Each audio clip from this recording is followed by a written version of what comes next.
আসলে অনেকের ক্ষেত্রে বলতে শুনেছি যে বিয়ের আগে রক্ত পরীক্ষা, বিশেষত হচ্ছে রক্তের গ্রুপ পরীক্ষা, সেটি কেন গুরুত্বপূর্ণ?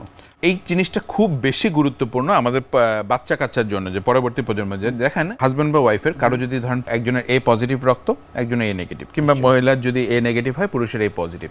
তো এই পজিটিভ নেগেটিভের কারণে যদি দুজনের নেগেটিভ হয় তাহলে কিন্তু প্রবলেম নেই, আবার দুজনের যদি পজিটিভ থাকে তাহলে কিন্তু প্রবলেম নাই। কিন্তু পজিটিভ নেগেটিভ হলে দেখা যাচ্ছে যে বাচ্চার একটা জটিল সমস্যা তৈরি হতে পারে, এবং সেটা মায়ের জন্য কিন্তু অনেক রিস্ক, যেটাকে আমরা বলে থাকি ইরাইথ্রোব্লাস্টোসিস ফিটালিস।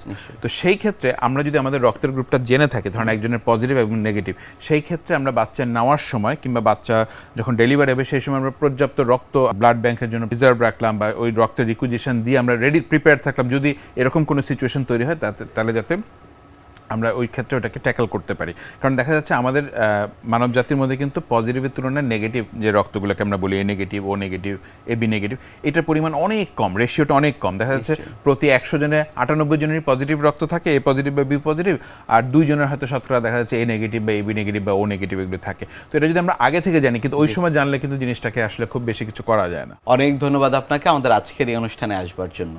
আপনাকেও ধন্যবাদ, এবং এনটিভিকে অসংখ্য ধন্যবাদ এত সুন্দর একটা প্রোগ্রামে আমাকে ইনভাইট করার জন্য। প্রিয় দর্শক, এতক্ষণ দেখছিলেন স্বাস্থ্য প্রতিদিন। কথা হচ্ছিল খুব গুরুত্বপূর্ণ একটি বিষয়, বিয়ের আগে স্বাস্থ্য পরীক্ষা নিয়ে। আশা করি আমাদের এই গুরুত্বপূর্ণ তথ্যগুলো আপনাদের অনেক বেশি উপকারে আসবে। বিশ্বের যে কোনো প্রান্ত থেকে যে কোনো সময় আপনাদের পছন্দের অনুষ্ঠান স্বাস্থ্য প্রতিদিন দেখতে ভিজিট করুন আমাদের পূর্ণাঙ্গ ওয়েব পোর্টাল www.ntvbd.com এ। এছাড়া এনটিভি সব জনপ্রিয় অনুষ্ঠান ও খবরের আপডেট পেতে ভিজিট করুন আমাদের ইউটিউব চ্যানেল ও ভেরিফাইড ফেসবুক পেজে। আজ এখানেই শেষ করছি, আগামীতে আবারও দেখা হবে। সে পর্যন্ত আপনারা সবাই ভালো থাকুন, সুস্থ থাকুন, এনটিভির সাথেই থাকুন।